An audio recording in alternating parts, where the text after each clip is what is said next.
Hello, everyone, and welcome to a Let's Talk About Chrono Trigger. I am joined, of course, by Rage of MageORageTV.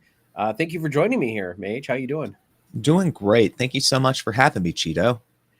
And also, obviously, we are simul streaming on Rage TV's channel. So if any of you over there, just want to check each other out. Always we always promote cross promotion between channels. Everybody has something else different to offer and to give. So check out everybody's channel.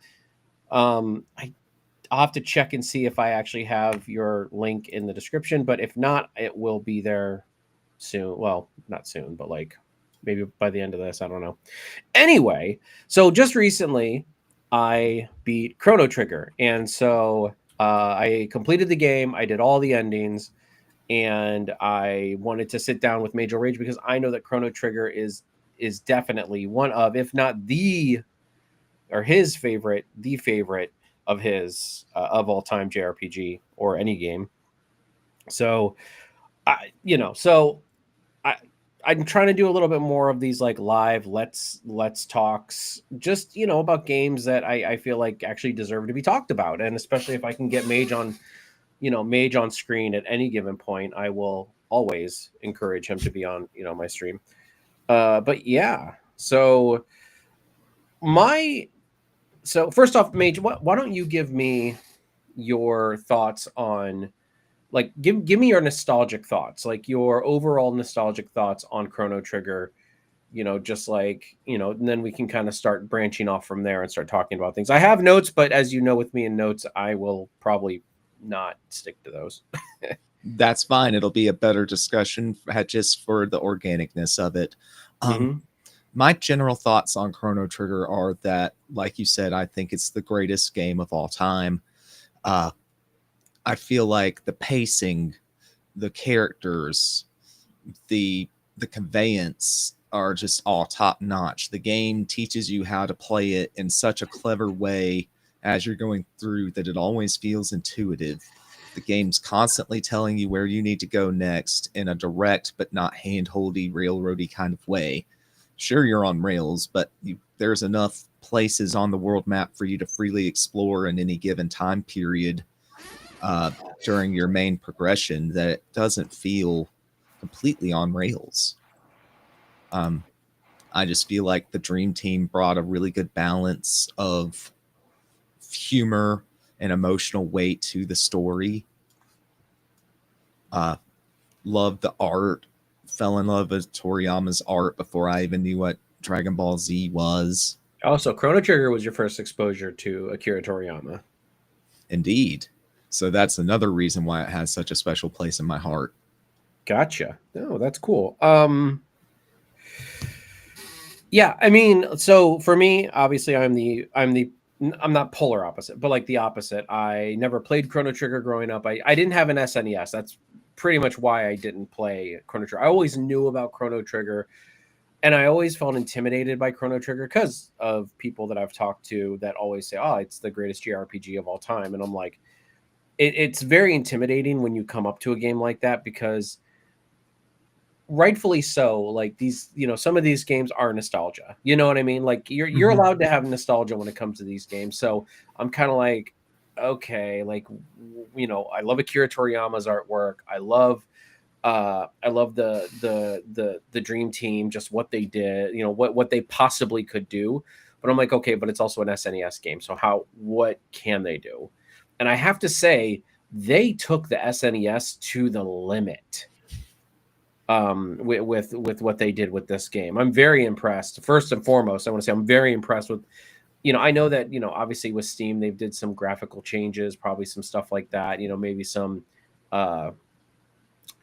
uh maybe some like functional changes behind the scenes that make things work a little bit better. But all in all, I feel like the game in and of itself was just a masterpiece. Um, is it my favorite? No, but it has that same feel for me like Final Fantasy VII. Do I acknowledge that Final Fantasy VII is the best JRPG or even the best Final Fantasy? No, but it's still one of my favorite. It's still my favorite because of nostalgia. And as I said, everybody has that, and that's totally 100% fine. Now, I will go if we took all the nostalgia out of Chrono Trigger and Final Fantasy VII, I will say that Chrono Trigger is a far superior game, is a far more complete game than Seven is. And just because of the way the narrative works and the way the endings work and everything like that. So, in with nostalgia and then hindsight and everything like that, I really feel like the game is just, yeah, I feel like this game probably kicked off the golden age of JRPGs. Like a lot of people say Seven, I would change, or even six, Final Fantasy six. I think did Chrono Trigger come out first or six come out? Came out first. Six came out in 94. Then the next year, Chrono Trigger came out. Okay.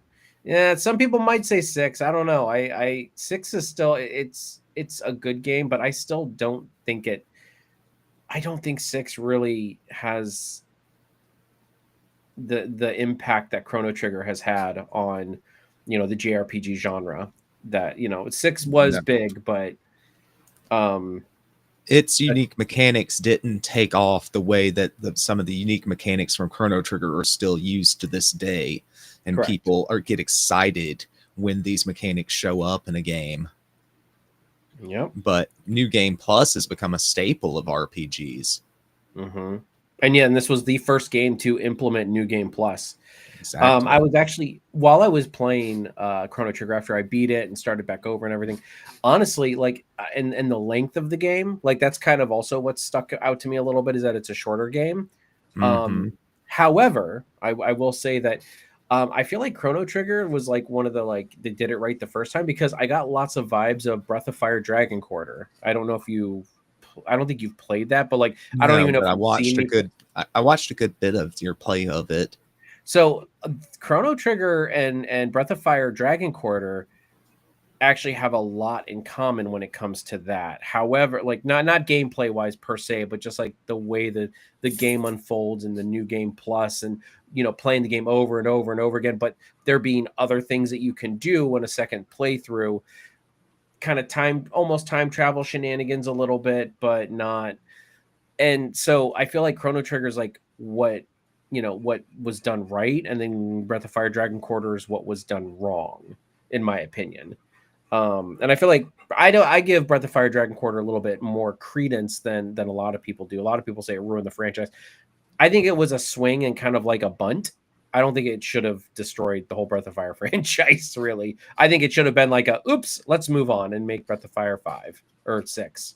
But no, Capcom got scared, and But anyway, this is not about Dragon Quarter. I was going to do one of these about Dragon Quarter, but never did it because I'm lazy. So let's talk about, if you don't mind, let's talk about the Dream Team for a second. So as you were talking about Toriyama, and I forget all the names of the big Yuji Horii and Hironobu Sakaguchi. Sakaguchi, that's the one I was thinking of. So, like, we all have heard the story about how they all came together for Chrono Trigger, and I did watch like a in-depth look of how Chrono Trigger came to be. Hi, Riker. Man, this dude is like all over right now. Anyway, so I mean, do we think that something like this could ever happen again? You know what I mean? Like not with these specific people, but like with like modern day version, because obviously Akira Toriyama is not with us anymore. So do we think that something like this could ever happen again, where there's just this one? And I know everyone says like Chrono Cross is a sequel to Chrono Trigger. I still think Chrono Trigger is a one-off. I've not played Chrono Cross, but like I still think that Chrono Trigger is a one-off. You know what I mean? Like I still think it is it's kind of like Chrono Cross is like GT to Dragon Ball Z. You know what I mean? Like it may be a sequel, but it doesn't seem like it's something that just really enhances the franchise. So I always consider Chrono Trigger more of a one-off. But anyway, so do we think that something like this could ever happen again? What are your thoughts on that? I don't know who would work together. I I mean, there are iconic developers, sure, that are developing today, but I don't see, like, say, the developer from the producer from Soft collaborating with uh, other developers and making some sort of super Elden Ring type game. I just I don't see that happening. Yeah, probably not. The climate is definitely different from the mid '90s to now. You know what I It's mean? so much more competitive and more cutthroat. Yeah. I The feel like these guys just kind of came together because like, hey, let's do this and make it awesome. And then, but at the same time, like people, like nowadays, yeah, you're right. It's competitive. I think the closest thing we probably ever come to is where Disney and Squaresoft came together for Kingdom Hearts. But even that's kind of died. Like like Kingdom Hearts 3 had no Final Fantasy characters whatsoever. So even though no, it was still it's made by Squaresoft, or not Squaresoft, Square Enix, I still feel like there's less collaboration between Disney and Square Enix than there was in the previous first two games. I agree. It feels more like a Disney thing entirely. Yeah, Like Tetsuya Nomura's sold out to the House of Mouse almost. yeah.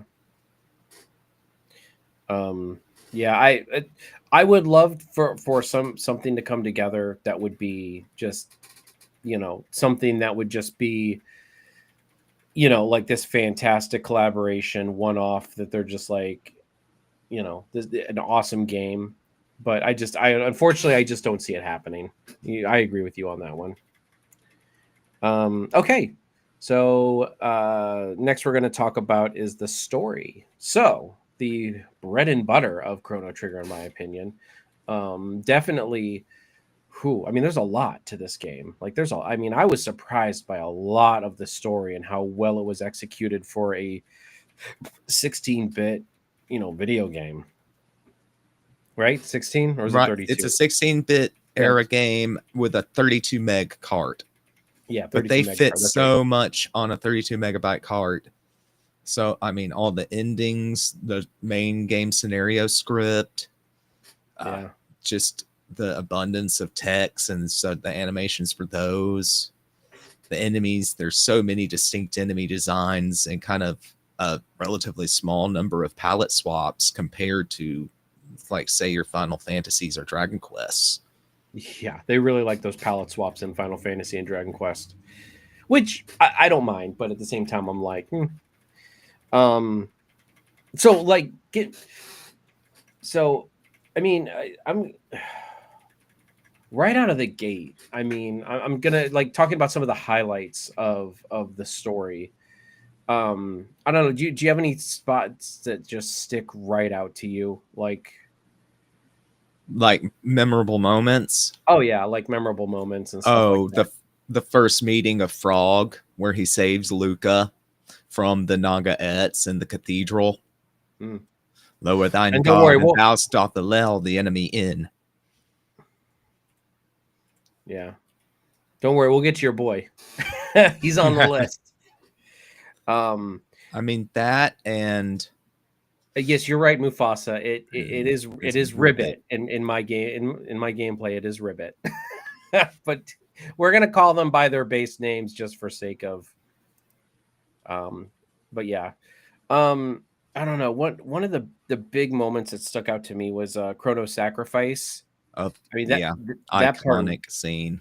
Yeah, I'm surprised I never saw this scene prior to me, playing the game.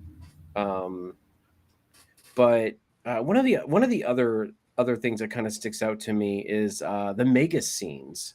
Oh, Um, those are top shelf. yeah, like Magus, and we'll get to this maybe more when we talk about the characters, but like Magus really stuck out. Like, you know me, I am not a fan of silent protagonists. You know what I mean? I Mhm. honestly would have been okay if Chrono died in with the battle of. By the way, spoilers with the battle with Lavos in um with the battle with Lavos in the Ocean Palace, but you know, and then Magus just taking over from there, because I feel like Magus was just so integral. Like he comes so late in the game, it almost seems like he should be like an Amaranth from Final Fantasy IX, where he's like very forgettable. He's just an OP what, but no, he is so involved in like in everything that came before, you know, like where you know he's the kid in the Ocean Palace. You know, he's obviously the prophet. He's he was with the Fiend Lord. Like he's got all of that stuff that really just, and I mean honestly, I feel like there was an opportunity there to baton pass the main protagonist to him, and it kind of does, because after Chrono's death, you can put anyone in the part. I think can you do that throughout the whole game? I never actually really checked, but no, you can't put anybody in the top spot until after Chrono's passing, and then if you choose to get him back. Now, did you realize that you can choose to not recruit Magus? You can just kill him. You can just you can skip him by. Yeah, but honestly, like I think that's to the detriment of the playthrough. It of is the playthrough. I really feel like that is that's one of those things. And I get the whole, like, you know, make the choice, get the characters, blah, blah, blah. It does open up possibilities for alternate endings. But at the same time, I feel like not getting Magus in the second half is, if you even call it a half, like technically after that, you can go straight to the final battle. Yep. And we'll get to that in a second. But I really feel like it is, if let's say you did it like I did it, and you do the battle with Lavos, you go back, you know, the ocean or the Magic Kingdom falls, all that stuff.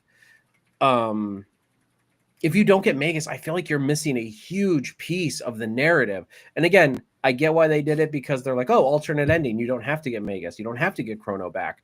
But at the same time, I'm like, I really feel like you need him in order to feel the weight of everything going on. So that was actually going to be one of my lowlights that I had, which was going to be next, like, was the option of getting Magus back or not. Because I feel like if anyone just happens to not get Magus, that's a huge detriment to the narrative, in my opinion.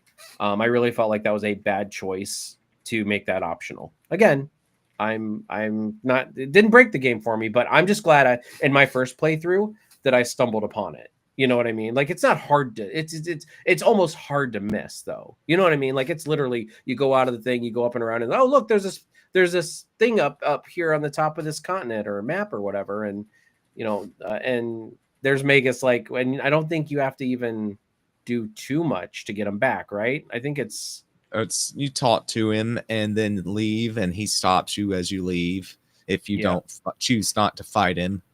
The original Vincent Valentine. You try to leave, and he just is like, hey. I guess you could fight him again. I never even thought about fighting him again. As I said, I always wanted him in, because after my first playthrough, I'm like, no, I want him as a part of the narrative. So anyway, so, you know, any other highlights that stick out to you? I mean, there's a ton in this game. I mean, the whole going through Magus's castle, I feel like, is a phenomenal sequence. It builds that dread and terror so well, with just the ambiance and the lighting or lack thereof, and just the whole ascent through the castle. That feeling builds and builds and builds until you fight the lieutenants, and then you finally get to Magus, and just that boss fight is so incredible. And I won't go on about it because it kind of falls into more mechanics territory than plot. And honestly, in my notes, I didn't put a place for mechanics, which I really should have. But so, I mean, if we want to talk about mechanics after this, that's a great idea, because we can get into the text and everything. And the variations there, not like all the variations, but like the different things. Anyway, yeah, I mean, and so here's my thing also, is that, you know, getting to Magus and realizing that he is trying to summon Lavos to kill Lavos. Honestly, that was a twist for me, because I honestly thought they were summoning Lavos, because that was the goal of, which I don't think I knew at the time, but in retrospect, like, that was the Queen's goal as well. Right? I think we didn't go to the Magic Kingdom until after the Magus fight. The Queen wanted to use Lavos's power to live forever. Yeah, but that happened after our first fight with Magus, right? Or was that? I'm trying to. Yeah, that's after the first Sometimes fight with with me, I Magus. either. Go ahead. That is after the fight with Magus, and you get propelled back to 65 million BC and meet up with Ayla again. That's right. So, but yeah, so, but that was a twist for me because I honestly did not see that coming. Like, and then so Oh that's no, 10-year-old mage didn't see that coming in the slightest. well, 42-year-old Cheeto is probably got less insight than 10-year-old mage does. So it's all a surprise for me. Oh hush. So did anything stick out in like does anything still to this day stick out to you as like a problem with the game? Well, we'll do the lowlights. And then we're talking story, maybe not Yeah, the mechanics and stuff, but story. um yeah, go ahead. Yeah, maybe the inclusion of the possibility of not getting Magus and not getting all the context to the stuff that comes after in the story that he provides. Just that extra level of exposition as a person from the Magic Kingdom, being able to give you little bits of lore about the gurus who are so integral in the quest to get Chrono back. But It's okay. Wait, I will acknowledge that it is a near perfect JRPG. Oh, okay. Mufasa. He's trolling. Um Yeah, I mean, for me, I'm trying to think of anything that stuck out because I was trying to think about this earlier. Like, if anything really, like, everything in this game is, I'm pretty sure, good at worst, in my opinion. Um, I'm pretty sure that I'm trying because I keep on trying to think, and I'm like, and I was hoping maybe you would jog my memory on something, maybe, but and I already talked about the Magus thing, so, but yeah, that's kind of like the only real thing that I'm like, yeah, that's a huge thing. I mean, the dungeons never felt like they were too like extreme or no, too they're not. long. No, they're perfectly paced. You get, it's just long enough to be interesting, and then you're on to the next era or the next part of the era you're in. It Hmm. never wears itself thin. It never overstays its welcome any particular part of the game. Actually, yes, we're gonna start talking about the alternate endings here in a minute. Um, but actually, you brought up pacing, so and I do want to acknowledge the fact that the pacing of this game is superb. Like like you would have moments in some Final Fantasy, some Breath of Fires where the pacing just kind of is all over the place. Sometimes you're running, sometimes it slows down. With Breath of Fire and or no, with Breath of Fire with and so here's the thing is that I don't mind erratic pacing if you're supposed to like if the story's supposed to slow down, I'm okay with it slowing down. Mm-hmm. When a Get story's supposed to get quick and fast, I'm okay with that. This game kept a steady pace throughout the entire game. And I can't like again, I'm okay with the game a pace slowing down and speeding up, but like this game was like it hit that perfect beat and didn't stop. And like I didn't need it to stop. I didn't need to catch my breath at any point.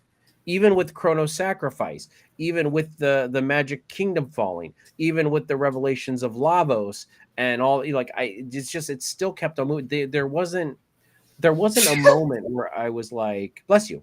There still wasn't a moment where I was like wow, okay, I need a beat for a second. mm-hmm. Like I need to stop for a second and take this in. Like it it was very well paced, and I have to acknowledge that. I don't think there's really a point where I could ever thought, man, I really need a second, or wow, this is really dragging on. Um, I don't. And I'm sure somebody could go back in my playthrough and find a spot where I'm like, oh, you complained here, but I'm like, if it doesn't pop to my mind now after I've completed the game, it obviously was not annoying enough like to stick with me. You know what I mean? Mm-hmm. Like it might have stuck in my craw at that moment, but like honestly, I must have got over it pretty quick because I can't remember a spot where I was really irritated with the game at all. Um, you know. So I don't know any other comments on the pacing? Anything? Were there any moments where you're like, this was kind of a point where it dragged, but a little bit when you're at the end stages of getting back into the Magic Kingdom after the Prophet throws you out the first time. Just before the Giga Gygas fight, the ascent up the mountain is good, but just I feel like you could lose the pre-dungeon before that for the sake of the pacing. I don't know. I feel like this game like has the almost a perfect amount of dungeons, and they're not long anyway. They're not like Final Fantasy dungeons, like in the early Final Fantasies. I feel like if you take the dungeon or like the area out before the Gigas fight, what I lovingly call fifth form Frieza, I really feel like that it would really upset the balance of the game. I feel like, because that's a big part, like that is a big like skill check right there. And so that I wouldn't want to lose the entire ascent at all. Just maybe the part on the ground with the Twin Beast fight. Oh, okay, I get you. Okay, I mean, yeah, I could see that. I mean, it is kind of just out of nowhere. So, I mean, maybe they put that in there just because they knew that you're going to need as much EXP as possible for what you're heading into. And True. Grinding is, I know there's ways to grind in this game, but there's not no much need. There's not much of a way to grind in this game, like effectively, unless you keep going through like the vortexes, which, by the way, the vortexes come after the game is finished. So kind of doesn't matter unless you're trying to get to level 99. Right. And back on the SNES, the only way you had to grind was the Black Omen. Yep. You didn't even have the vortexes back then. Yep. Yeah, because that was what the DS version that brought in the vortexes. Yes, sir. Actually, before we talk about the endings, I do want to talk. So what are your thoughts? So you are an OG player. You played the OG on SNES, right? Like you. Yes, sir. Copies right back there. Yep. So, what are your thoughts on the additional content? Because I have thoughts on it, but I'm curious of your like nostalgia. Like, did it add to it? Do you feel like it was just too much added? I feel like it didn't need any additional content. That what they did give you feels kind of tacked on. When I played it on the Steam version, I was just kind of like, meh, whatever. Okay. And didn't even complete it. Wow. Okay. I actually liked it. I actually thought it gave it more of that like dimensional turmoil feel, even narratively. I felt, and plus, Okay. So my point of view on, and I'm not disagreeing with you. As I said, if there were no vortexes there, I mean, I wouldn't miss them. But I feel like it was good. Like at post game, like, especially since you're doing multiple playthroughs, I feel like it is kind of nice. Plus, we're Dragon Ball fans, so we always love that like power up scene and Luca, Chrono, and which honestly I feel like they should have made that interchangeable between Magus and Chrono, depending on who you brought. I felt like that would have been a very interesting way to do that. The 1000 AD, right? Was that the one that he was in? 1000 AD. Oh, you didn't finish them, but I want to say it was the 1000 AD one where Chrono's at the end. I feel like you should have had the Millennial Fair. Huh? At the Millennial Fair? No, is that where you fight him? In the vortex. In the vortex, yeah, by the Millennial Fair. Yes, I think that is the one that he's in, is the 1000 AD dimensional vortex. I think because there's one in 12,000 BC, 1000 AD, and then 2300 AD. I think is where the three vortexes are. But it was really cool because at the end, when you beat the doppelganger or whatever you want to call it, like that character gets a power up. But I think it would have been more interesting if you had you could have either that or you could have interchanged any character or two different characters or something like that. Like Magus and Chrono could interchange, Luca and Frog. Let's just say, I'm just throwing people out there, could interchange, and then you'd have to leave somebody out because because if you have Magus in there, but yeah, because there's only 6 and there's 7 characters you can have.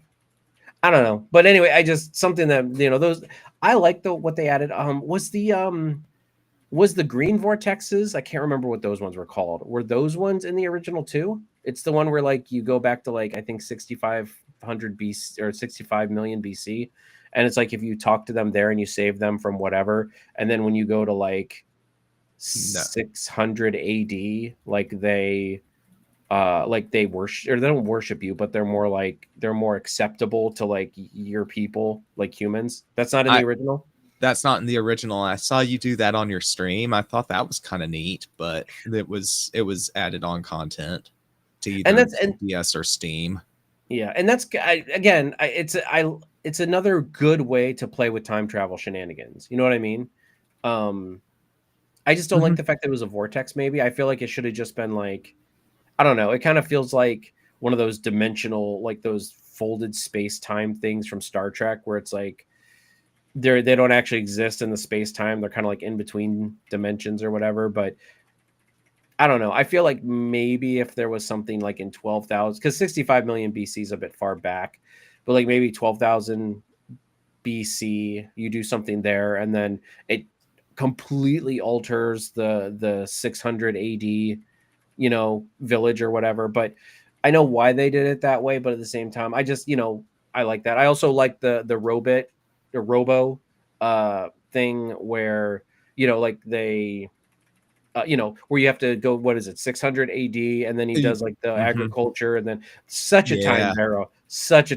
I even labeled that, and that of course the iconic fire, fire scene is a part. Isn't that a part of that one, or is that no? Yeah, the campfire scene comes after that, and you get the green dream. Yeah, that's right. So yeah, because she's repairing him because he was basically like shut down. Why no 65? We're all just balls of energy. What? Why no 65 million AD? We're all just balls of energy. Where we're all just balls of energy, like where we've evolved to energy beings, like on Star Trek episodes. Yeah, well, non-corporeal beings. That's the woke way of saying it. Yep.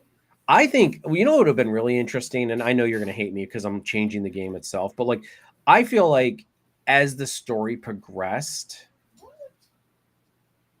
things should have changed in 2300 AD. Maybe not total restoration until the end of the game, but like things kind of change. Maybe I don't know, because like Lavos comes in, what is it like? 1999 is the day of Lavos.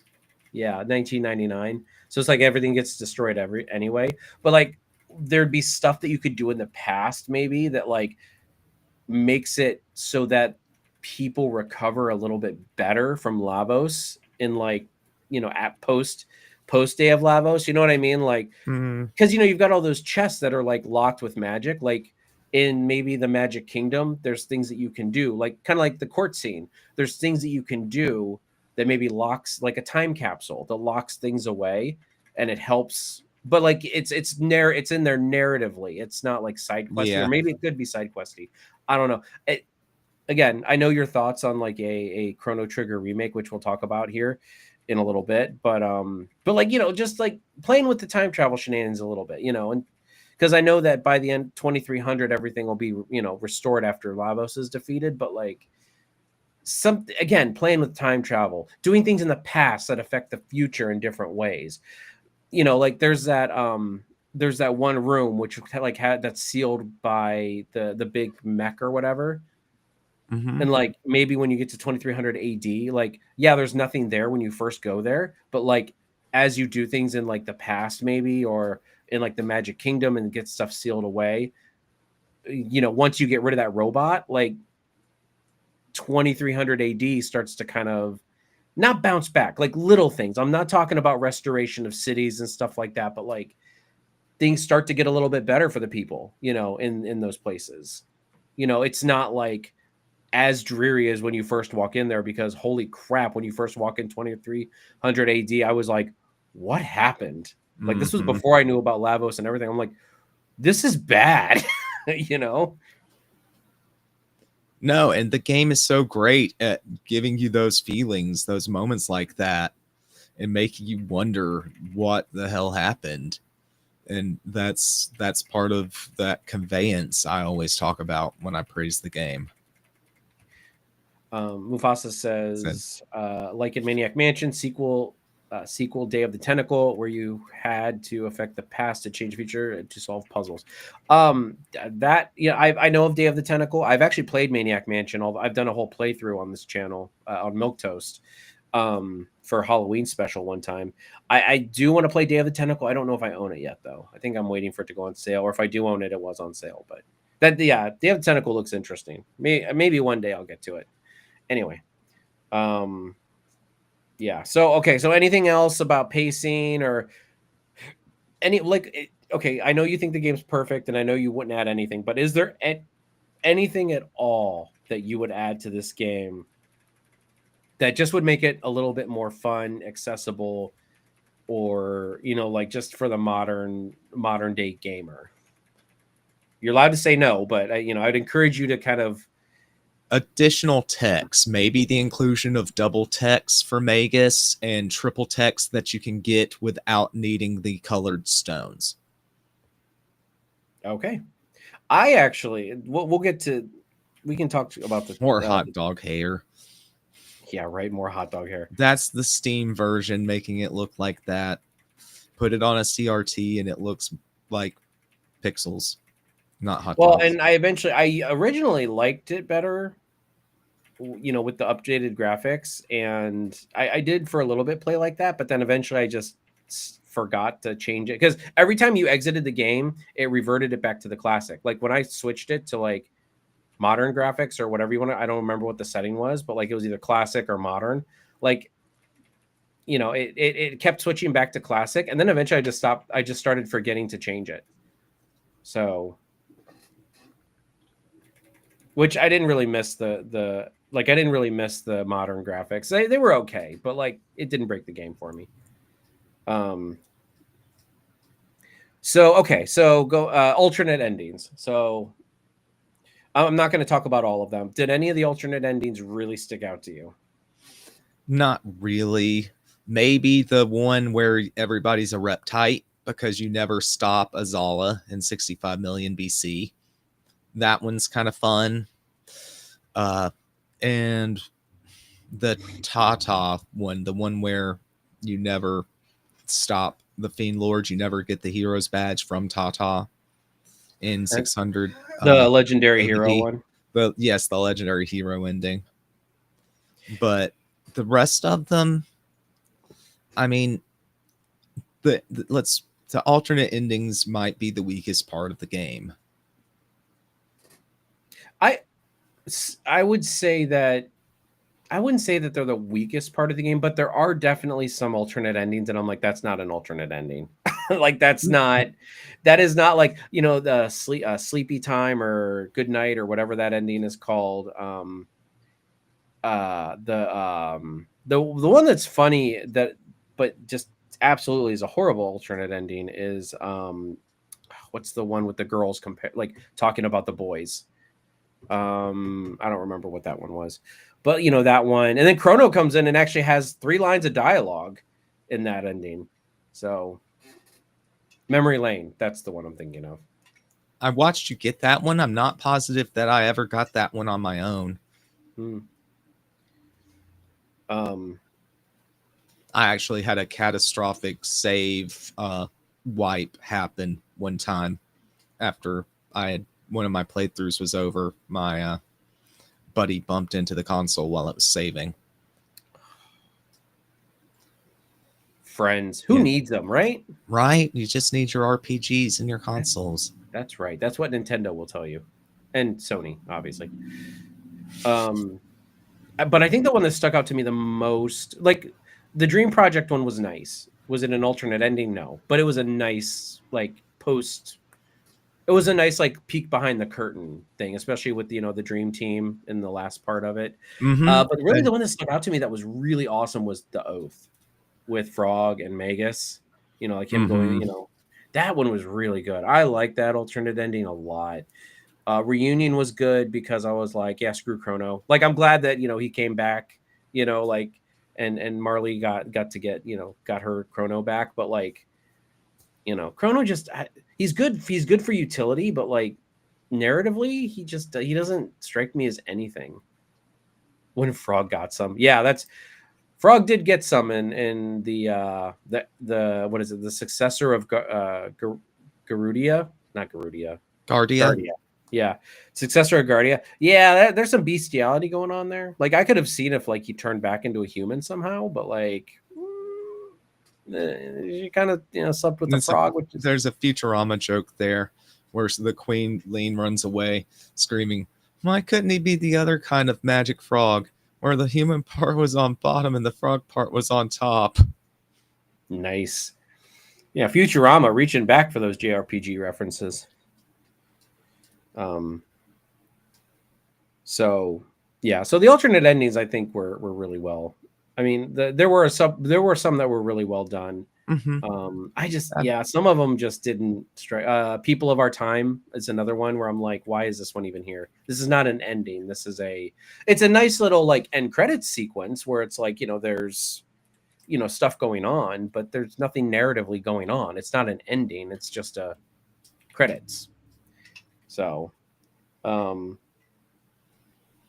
yeah, I will say that the Dream Team ending, even though it's not a traditional ending, it's kind of groundbreaking in how meta it was and how fourth wall breaking it was for the time in which it came out. So was the Dream Team not in the original game? No, that ending's in the original game version. That I know. But like I'm saying, it's very fourth wall breaking and very, very meta for 1995. Yeah. And it looks like they were just having fun with it, like reading all the text and stuff. Was there a Super Mario World end credits parody? Not that I know of. Okay. Okay. Sorry, I lost my train of thought. So anything else about the alternate endings? I mean, it was trend setting at the time. New Game Plus trend setting at the time. I did enjoy getting all the endings. I didn't like fighting Lavos 13 times. Jeez, oh Pete's. Like Lavos. I'm like, and we'll talk a little bit more about Lavos, but like, dude, he's like somehow he manages to be like this different kind of fight every time. Every time I go in there, he's a different kind of fight. I don't think he changes with like the point in the game where unless there's like what is it, like the dreams epilogue, like that's the only different Lavos you really fight, and then the one in the Ocean Palace, that's the triple or double Lavos. Yeah, some sort of ridiculous strength Lavos you're not supposed to be able to beat. Yeah, I did though. Yeah, because you're not the first time through, but okay, so I wanted to take a minute and talk about the world.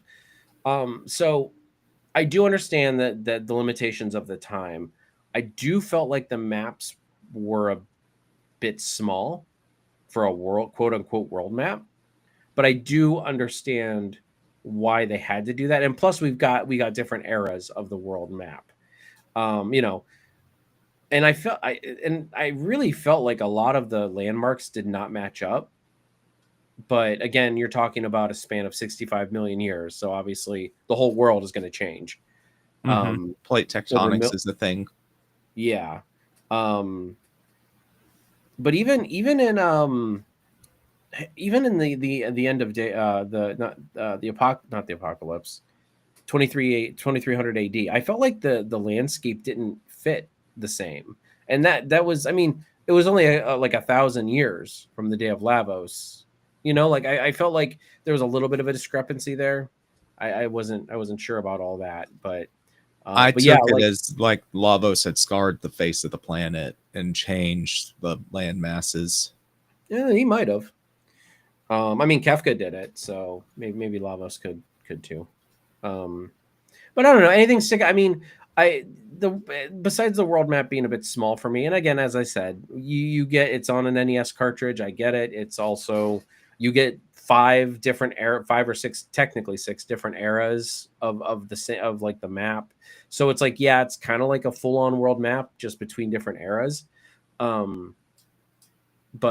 I don't know. I always thought it just seemed a bit small. What were your thoughts? I'll concur on that point. They are a little small with, there's not really optional areas you can explore in any of the time periods that really have any depth to them until you get to late game and have access to the powered up pendant. Yeah. But I also think that helps with the pacing. You know what I mean? I think if the map was bigger, then there it would just, and it does help that there's not like random battles on the world map. I think that was a good choice. Absolutely. I thought it was odd when I first realized it, but then I think as I went along, I'm like, no, I'm really glad there's not random fights on the world map. I think that, again, I think it was a benefit to the pacing. They're trying to also meter out your XP and kind of give a curated difficulty level too. Mm-hmm. Yeah, so you can't grind. Yes, very hard to grind until you get to the hunting range. Yep. So about the cultures of the different era. So like, you have the 65 million years ago, with that primitive culture. You've got the Magic Kingdom, which is a just, obviously it's a bit more stoic, a bit more magic-y and fantasy more. You've got 600 and 1000 AD, which are they're similar, but I think I think 12,000 is antiquity. What is 600 referred to as? I don't remember their actual names. I don't remember the name they refer to it as. I've always just called them by their years. Gotcha. Maybe the Dark Ages. Maybe. I don't think it's the Dark Ages, but that's close enough. But and as I said, between 600 AD and like 1000 AD, there's not a huge difference there in there is, but there's not, because like that's the end of the Fiend War. But at the same time, 1000, you've got like it's modern day, everything's peaceful, everything's tranquil, and then 2300 AD, and it's like, yeah. I mean, the music for 1000 AD is literally called Peaceful Days. Yep. What's your favorite era? Yeah, I knew this one would be a good question. 12,000 or 600. Okay. I love Zeal. I love the Corridors of Time, the music. I love just the aesthetic. I feel like with Zeal, I feel like they left a lot to be desired. And it's not bad, don't get me wrong, but they did like that place. Like, I mean, I have it in the background of this. It is gorgeous. It is awesome. It's also very barren. Like there's like 2 cities, not even cities, like 2-3 buildings maybe. And then you got teleporters. And it's just like, I would love. So this Zeal is one of the reasons why I would love to see a remake and them to expand on Zeal. So I get it. You don't want to remake because you don't want to like expand out or everything. You don't want to draw stuff out. But God, I would, even if they did a spinoff in Zeal where like that's like you didn't even time travel. It was just some story, like spinoff story in Zeal. I would love to see more of Zeal. It almost reminds me of Final Fantasy 13, but done better. Because you've got Cocoon and you've got Pulse and all of that. It seems. I feel like you could have a side game there that just doesn't involve time travel, but does involve like dealing with the magic and then the humans down below, or what are they called? I don't even know what they're called down there. I don't remember. The non-magicites. I don't know. That's what I'm gonna call them. But I don't know. Oh yeah, okay, Mufasa. Better than Final Fantasy 13? Is that possible? It's possible. It's very possible. Very possible. I'm a very big advocate of there is at least some redeeming factors of every Final Fantasy. 13 does have its redeeming qualities, but at the same time, yeah, it's definitely one of the worst. Anyway, go ahead, Mage. You're going to say something. Expanding on Zeal would be like the one place where I would be curious as to how they would do it and would not be immediately against the idea, like it's the most abhorrent concept ever to me. So I think you're onto something there. Like And but maybe like them discovering Lavos, like a game where like they discover Lavos and the queen starts to go down and then like basically the end of the game is like the queen kind of getting off her rocker and like basically going, I would not hate the fact that, even the main protagonist of that game dies at the end of that game right before Chrono and party show up. You know what I see, mean? that could Like, be cool. and you have like the prophet there who obviously we know is spoiler Magus, but you also see Janice and Shala, and you see their interactions, you see the queen diving down into, like, even if you were like the old, I don't know, Dalton was, he was like the royal guard or whatever, right? Like he was like the Mm-hmm. main, like even if it's like a guy who like was under Dalton and like he defects against Dalton, When he sees like because he that they're sees going down an Dalton. evil path. Yeah, he sees where the queen's going. He sees Dalton's aspirations, and he's like, "This is bad news bears." But in the end, he dies because obviously we have to get to or gets banished. I mean, you could do that and be like, "Oh, he was on the frozen planet or whatever." But I feel like honestly, narratively, it would be better if the person died. But I think it would be a good like single player. And if he did multiplayer, it'd be like Rogue One, like it's a prequel where everybody dies. See, I was just thinking something like Rogue One. So as long as they do it well, like narratively, like they did with Rogue One, I feel like it could work, you know. But again, Like, I'm just trying I'd to, milk Chrono Trigger for all it's worth. I'd be more about Chrono Trigger expanded universe properties coming out than an actual like remake of the actual game. Yeah, That, but then like, it always has the opportunity to be like the after years, Final Fantasy IV. You know what I mean? Like it just could oh, be. But that was don't a remind me of sequel. that. I gave up on that. It was so I bad. I am going to play it. I own it. I got it on Steam when it was on sale, so I will eventually play it. But When you go back to play it, I'll suffer through it with you. Deal? Oh, thanks, man. Deal. You know me, You man. won't be I got, when I alone. start something, I got to at least try to finish it. Okay, so we kind of talked about the world map and everything. Is there anything else about the world map, the cultures, the races, the era? Like we've got the dinos from 65 million, the fiends from the Middle Ages. Actually, I think is what they Middle call it. Ages. That's it. Yeah. The monster, the fiends also, but were more subjugated in 1000 AD. Mm-hmm. And even like the robots and stuff from 2300 AD, They like fascinating to me. And Mother Brain going nuts and and that whole dynamic that, I mean, there's literally, you could probably pull a game out of every era except for like Peaceful Times. You know what I mean? Like you could really pull a whole other game out of every era except Peaceful Times. Agreed. Um, No, I think anything we're else? good to move on. All right. So now we're down to the meat and potatoes, the characters.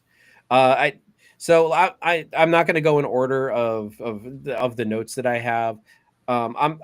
Obviously your favorite character is Frog. I want to hear more about Frog because I slept on Frog through a lot of the game until you started winning me over to him, and like narratively, I did like him. Functionally, I was like, okay, but eventually when you started saying, man, like he's got like all of this utility, he's got a cure and he's a hitter and he's and he's not slow, like I was like, I kind of warmed up to him, and I did start using him more towards the end of the game and even in my subsequent playthroughs. But I do want to start with Frog because there's two characters that have like a really strong narrative in this game, and that is Frog and Magus. And I really want to start on those two. So I go ahead and I know your thoughts on Frog, but let's talk about Frog. Oh, man, Frog is like my first red mage I ever met. Really, he can use a sword, he can heal, he uses offensive magic. He's good at all three. He's not great at any one in particular, but he's good at all three. So like that concept of that jack of all trades, I don't know, is like stood out to me as a good aspect of having a party member since my earliest RPGs. Uh, his toolkit reminded me a lot of Ness from Earthbound, which was the RPG I had played first. Which I've never played. I know who Ness is, but I've never played Earthbound, which is something I would like to. I think it's on the emulator on the Switch, so I might play it one day. But Mm-hmm. my my Your docket, you've seen backlog, my your backlog is is just deep, yeah, my backlog is deep. So and I'm getting to it as I can. I'm sitting on my Dragon Ball wish until you finish Sea of Stars. Yep. Okay, which is starting next week, by the way. Sea of Stars. Just a little self promo there. Heck yeah, cannot wait. So yeah, Frog is definitely. I mean, it's kind of a tale as old as time, but yet it's not the same. You know what I mean? Like the Princess and the Frog, like like the whole.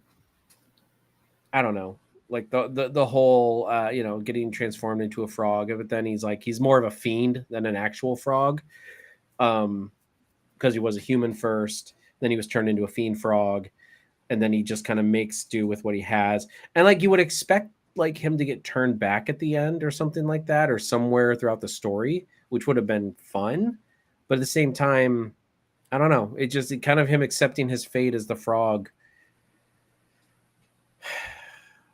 I don't know. I'm back and forth on it.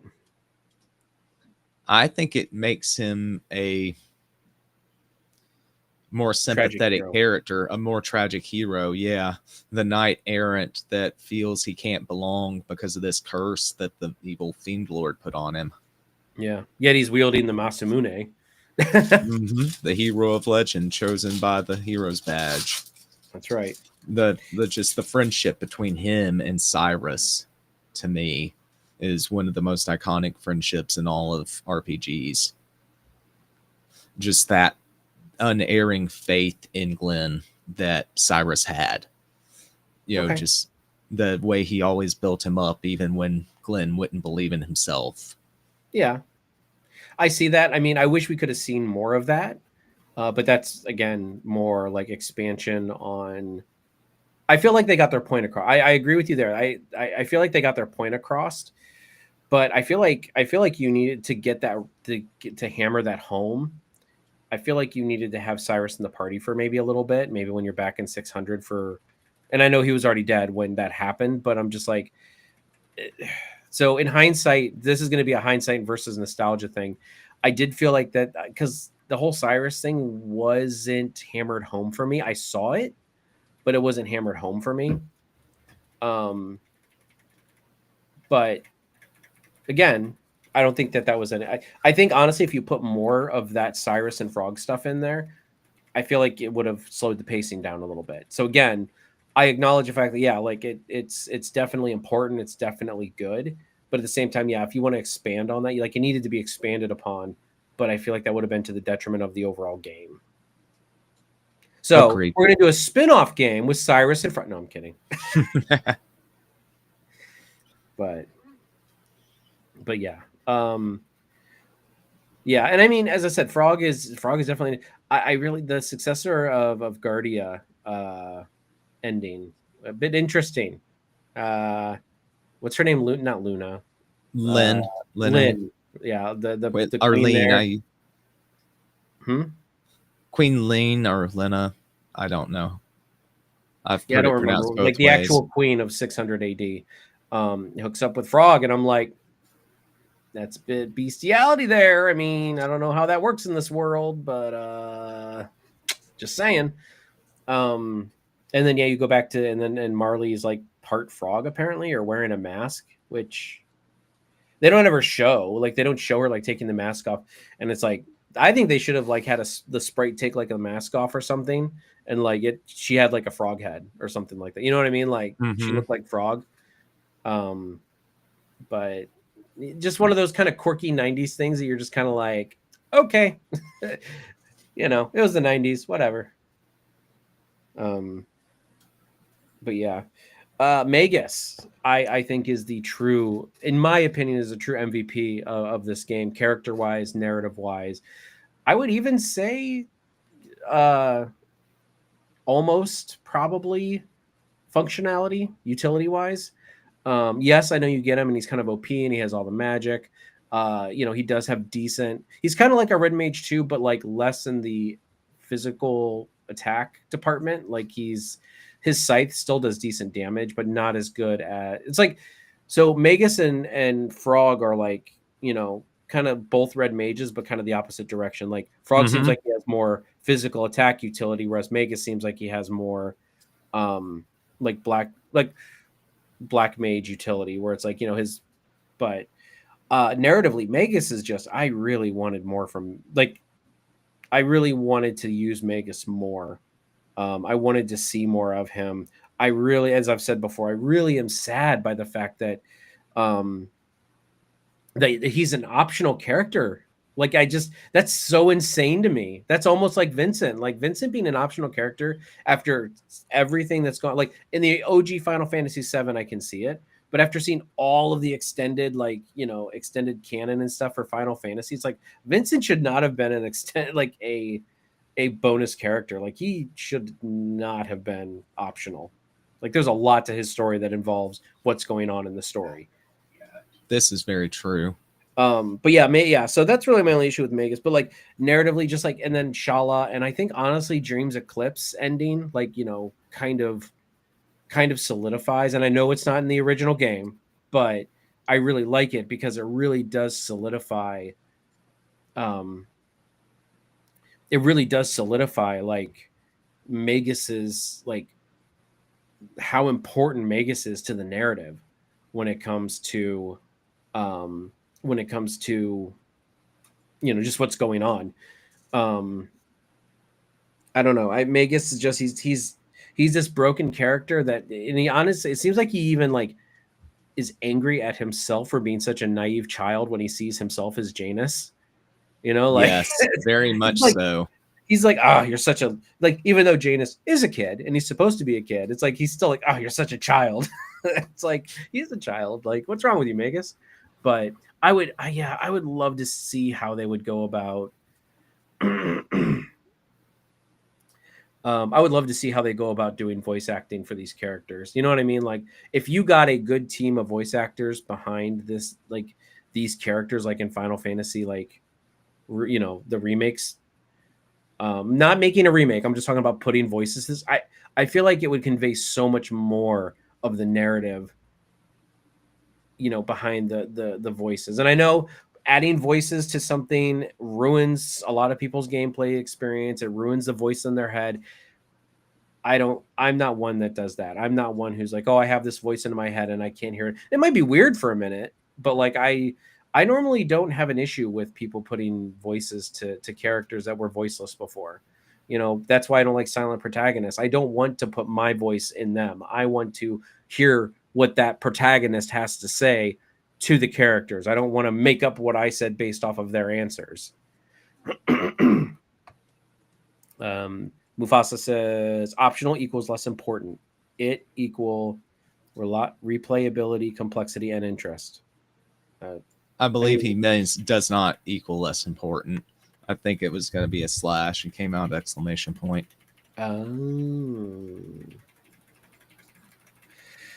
And then he says you could get Ray Park back to do X-Men Toad. Sure, why not? What? Yes, Ray Park should play Frog. That is right.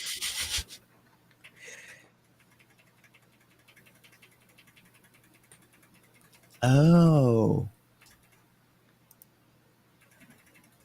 Exclamation point equals is not equals from it. Oh, why are you being like mathematical with us, man? Come on. Scientists, programmers. Anyway, okay. Okay, so talking about, what are your thoughts on Magus? Did you have any other additional thoughts on him? One of the few instances where an edgelord character actually manages to be cool and not nerve grating, because he actually has really good reason for being so bitter and jaded, and then he actually experiences some growth and begrudgingly befriends this group of mostly kids and one former adversary. Hell, but they all were former adversaries. It's very Dragon Ball in the way he gets reformed. Mm-hmm. Oh yeah, very very And Toriyama. yeah, and I don't know if Toriyama had any influence on any of the writing. I really don't think so, I don't think so. Yeah, but it's still kind of it's a very good redemption story. I do. Yeah, and it's, again, it was like Amaranth done right. You know what I mean? Hmm. From like Final Fantasy, like Amaranth and Final Fantasy 9 came along way, way late, and he just didn't really. He just Jive didn't. with the rest of the group. Yeah, he's that edge lord that was very grating. Like that's what he was. Magus, on the other hand, is a polar opposite. He's an edge lord that actually like made it, like, was actually pretty cool and actually made a I mean, difference. his dialogue is so awesome. Mm-hmm. Even in the bonus content, I have to, again, I really feel like the bonus content did add to kind of like the Magus story and his struggle and his story, just based on him and Shala's relationship and stuff like that. But yeah. um Marley, what are your thoughts on Marley? I'm here nor there about her. Utility wise, I loved using her, um but yeah, other than that, I was kind of like, she was just kind of like the one that's like fretting over Chrono, you know what I mean? Like, Yeah, and it's a very done trope of the rebellious escaped princess. Aladdin did it first, technically. Technically, in Western media, for sure, that's been done way before. I'm Oh sure it's yeah. been done in Eastern media before too. Oh Uh, yeah. but yeah, no, she's probably the weak link character wise to my Oh mind. no, I don't think she is. Well, I I think you don't don't know. like Luca, do you?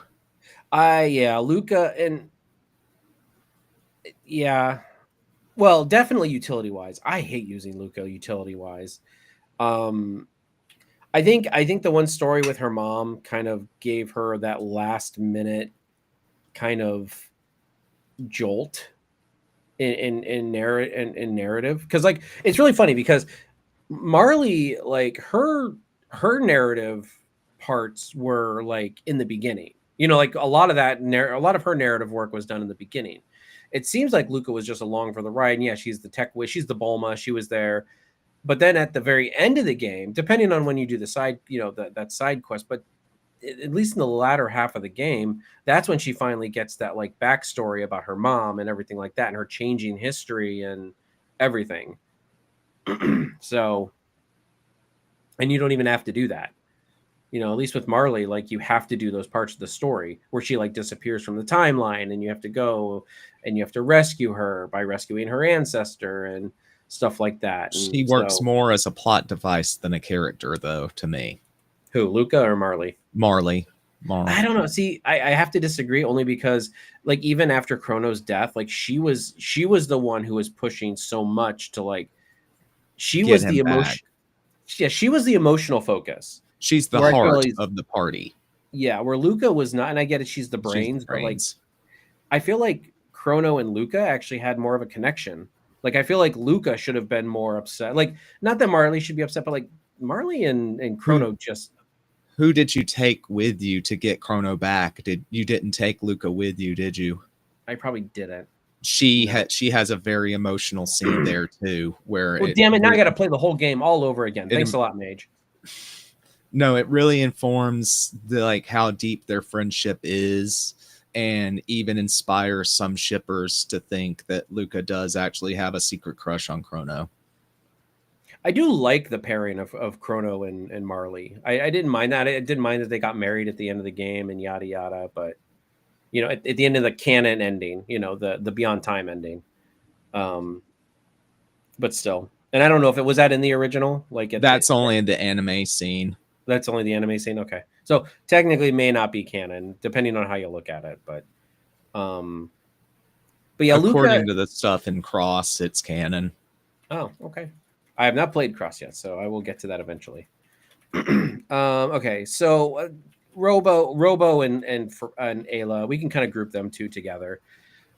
They were good for, like, they were good for the plot when they were there, but they just I really don't feel like they added too much to the story. and unless you were in their time period, you know what I mean? Like when you first meet them in their time period, they have those parts, but like honest and truly, like once past that, they're just utility characters, like, you know, depending on what you need. Ayla doesn't get any more backstory or any more character development, so I kind of see where you're coming through with that. Robo does get, you know, his plot arc in 2300 AD No, I after guess you're he right. was Yeah. Chrono, and with you is revealing his identity as Prometheus and the Atropos story, which that's always kind of like rung a heartstring in me. Atropos and Prometheus. Yeah, I guess you're right. I mean, I guess there was more to Robo than I never, I don't know. It just never resonated with me very much, but I Fair do, enough. I agree. You're right. He did, Robo did get more than, than Ayla did. Ayla, again, I loved using Ayla. She is great utility, but like, and she had some funny scenes, but like, beyond that, she's just like the savage, you know, like Ayla, fight for Chrono. Like even when you took her to fight Lavos, she's like, ooh, smells bad or something like that. Like Yeah. no character growth here at all. At least no one got together with Robo at the in the end. Actually, technically, wouldn't it be Tropo? Right? What was her Atropos? Tropos? Tropos got Atropos. together with Tropos got together with Robo at the end. They were sitting on the mountaintop watching the I call it the TARDIS, watching the what is it called again? What's the base The name of it? Epic. Epic. Or APOC. It was an A. Or is it E. pronounced Epic? I think it's pronounced, it might be pronounced Epoch, but I used to say Epic. Yeah. So yeah, so anything else about those two? As I said, they kind of have like the least to talk about in my opinion. Not that they're bad. Again, none of these characters are bad at all. I'm just saying, like, you know, oh yeah, I forgot about Chrono. Shocker, right? Cheeto forgetting about a silent protagonist. That's a Never. real shocker for sure. I know, and that's the crazy thing. It's like Breath of Fire 3 is one of my favorite JRPGs. Like, and I'm Right? like, and it has a silent protagonist. I just hate the fact that it's a silent protagonist. That's like the only bad part of that game for me. Okay, so Chrono. So why do people like Chrono? I don't get it. I think don't. because he's so strong. He's got utility. He's like Ayla. He's got utility. That's about it. He's a beast to have around, and I don't know. I guess people like being that strong main character. Sometimes feel like a BAMF. Okay. I don't understand it. I But don't like Chrono. I don't like taking him places because he doesn't say anything. Like, you know what I mean? Like if I can get it, like if I need him, I'll use him. But like, and honestly, like if they would have just made him mute, like, you know, like a part of the story, he was mute, I would be like, okay, cool. So he's a mute. Got it. That works for me. If I ever did a JRPG, I would probably make a silent protagonist, but actually make it like a part of the narrative, like he's a mute. interesting. If I wanted to do a silent protagonist, but I would have to have a reason. I just don't like the fact that it's like, oh, he didn't say it. Like you just have to infer what he said by what they're saying. The party member, I'm like, no, I hate that so much. Anyway, all right, that's a debate on a different debate-a-mania. Anyway, so yeah, so last two things. Whoa, Riker. I think my daughter might be home. Okay, Riker. Anyway, okay. So last thing I really want to talk about is really Lavos and the as a final boss before we get into final thoughts. What are your thoughts on Celavos? I call him Celavos because he looks like Cell. Great boss fight music. It's a good fight in and of itself. The reveal that that's not actually Lavos, the shell part, is yet one another late game true nature of the villain reveals that's just kind of underwhelming in the spirit of Zeramus and Zeramus from 4 or Neo X Death in 5. The Return of the Emperor in 2. I could go on and on with Final Fantasy late game end boss reveals. I mean, you But can say the same thing about Breath of Fire. I mean, Breath of Fire 2 and 3, they have the god, you know, yeah, the god, you know, like end game person you've never seen before. I do appreciate about Lavos though is that he is present throughout the whole game. You know, like yes, I I it's an really ever-present threat and it's an existential dread kind of thing. yeah, and it's there. Like you know, there's it burrowed into the earth for a long time, but like I actually liked Lavos a lot more. And honestly, it reminds me more of Sephiroth than anything else. Because with Sephiroth, you're chasing him around the world. With Chrono Trigger, Hmm. you're chasing Lavos throughout time. You know what I mean? And like Hmm. you know where he is. You just got to make sure you're ready to fight him. So I really like Lavos in that. Now, I mean, they did kind of throw in the end, like you're right, they did kind of throw in the very end, like, oh, he's an amalgamation of all the cells of or whatever, like of all the things that come before, and I'm kind of like, even 2300 AD, like, like wait a minute, we're fighting him in 1999, but he has stuff from 2300 AD. That's the kind of thing where it's just like, oh, like that's one of those things where it's like, oh, he's in a fold of time where like, you know, the prophets where there is no beginning or end or, you know, whatever. Like maybe if they did something like that, I would have been more accepted to it. But like even Lavos's shell had like all the boss stuff. Yeah, And the I think boss honestly, rush. yeah, the boss rush. And I think honestly, and I think I said this during my Let's Play, is that with the boss rush, it should only be to that time period.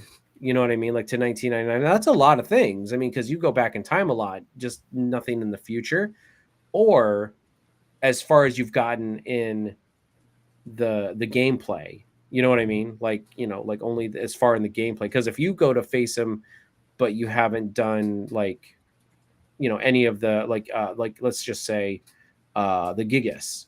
He shouldn't have the Gigas's abilities if you haven't fought the Gigas. You know what I mean? But Yeah, that makes sense. um I've never do thought you about it before. and it's just it's one of those start like timey wimey things that just like I only think about because Star Trek, you know, like you know, it's one of those things where you're just It is like, not man, linear. it is not linear. um yeah, and I mean I get it, again, 1995. It is a SNES game. I'm not sitting here saying it is the worst game of all time because of that, but again, and people honestly, people didn't even think of time travel that way back then. You know what I mean? Like they probably weren't thinking of this kind of stuff back then. So I get that. I'm not. It's something that maybe they could have fixed in the DS version because, you know, like it's, you know, you have got more room on the cartridge. You've got more, you know, knowledge of like time and space. Um, but yeah, I did like Lavos. I thought, as I said, I compare him more to a Sephiroth than like a Zero Miss. But I did get the Zero Miss comparison. I really did. Like, you know, it's just kind of like you're fighting against nature. You're not fighting against like this villain that's like got dastardly plans. Although Hmm. it kind of did have dastardly plans, like it was sucking energy from the planet and then it's going to destroy the planet. But it It's seemed more more of a like, force of nature. yes, force of nature, kind of like Galactus, where it's like you're Hmm. fighting against a force of nature or a force of the universe rather than an actual um an actual character, like an actual like person who's got like Kefka. Right, with motivations and sentience and all that good stuff. Yeah. So, um, so really I have a note down here for side characters. Are there any other side characters that really we haven't talked about that really stuck out to you? We mentioned Scala a little bit. I feel like she's a really interesting character, really tragic. And she's very It, important to the story too, it's very especially in the integral to Magic the Kingdom. story, especially there. Yeah. So, and And obviously to Magus's journey. to Magus's journey, she's a fan favorite for those reasons. Yep. So, I mean, yeah. Again, I would love to see like a prequel to the Magic Kingdom, and you could flesh out a little bit of Janice and Shala a little bit more. I know that a lot of people like. I know that they did a decent job at that while you were in the Magic Kingdom before it fell, but you know, I feel like I really feel like that. I just lost my train of thought. But I really feel like, you could flesh that story out a little bit more in that. But at the same time, I wouldn't want to take away from, like, I wouldn't want to add or subtract anything from like the actual Chrono Trigger story. But I feel like, again, with the Magic Kingdom, like they kind of left you a lot of room to like play, because there's a whole world going on there, and like there's obviously been turmoil in that kingdom before you get there. So there's obviously, like, there's people know stuff's going on. Yeah, there's obviously unrest and tension in the populace. And the music, especially like when you come back, really sets that mood of that tension really well. Yeah. So anyway, I think that's a good place to kind of wrap it up. I mean, we're a little over an hour and 20 minutes. Any final thoughts on Chrono Trigger? Anything at all that you just really haven't had a chance to mention, or anything like that? Nothing stuck in my craw that really comes to mind that we haven't talked about. I feel like we did a pretty good job of talking about just about every aspect of this masterpiece of a game. Yeah, and I agree. It is a masterpiece. It is definitely. It is not my favorite of all time. I still, and if it is yours, I'm not talking about yours. I'm talking about somebody out there. I see it. I see why it is your favorite of all time. It is definitely an A++ game.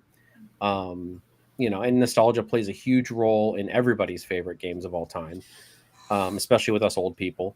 And then of course Mufasa saying, "That's how Biff gets the almanac," which is a Back to the Future reference. Wait a minute, hold on. What did he say? It could lead to some funny responses. No means no, Chrono. He must have been talking about something from a little bit ago. But anyway, so yeah, that's kind of it. I really enjoyed playing through this game. I really enjoy. I'm glad I did. I see everyone's love for this game and why it's so beloved by everybody for so long, and why it stood the test of time. It really has. Yeah. So anyway, I guess with all that being said, everybody out there in YouTube land and in Twitch land, because we're on both, please, as I said, after I get done here, I'm going to make sure that I get the link to MageORageTV's Twitch channel. He does have a YouTube, but he mostly does Twitch. That's where he mostly focuses. I do Twitch, but I also obviously do YouTube. I'm focused on both because I can't. I'm multitask. The silent protagonist conference. Yeah, right. No means no, Chrono. But I don't know. But anyway, so definitely check out MageORage's stuff if you haven't. If you're over on MageORage's channel, if you want to check out my stuff, please do. I do a lot of Star Trek content. I do a lot of retro JRPGs. I do modern games too, like stuff like that. Mage, what do you got going on over your channel? Might as well do a plug really quick. Well, we've started back doing Way Back Wednesday. Every Wednesday at around 7:30 p.m. I'm currently playing Phantasy Star 1 off the GBA function of my Retron 5. So original cartridge-ish, original hardware-ish. On YouTube, I've got Final Fantasy VI Pixel Remasters, the primary video going up there, but I also have Golden Sun, Sea of Stars, and Suikoden HD Remaster. Oh, and Expedition 33. So there's a lot of uploads on the YouTube. And technically Breath of Fire 3 every now and then. Breath of Fire 3 every now and then. And it's the best performer, actually. So I need to get... it's just so hard to find that time to myself to record that one. I know. I love that game, though. But I'm glad you're playing it. Okay, so with all that being said, everybody, thank you very much for joining us here today. If you haven't already, please like, share, and subscribe to Milquetoast Gaming and MageORageTV.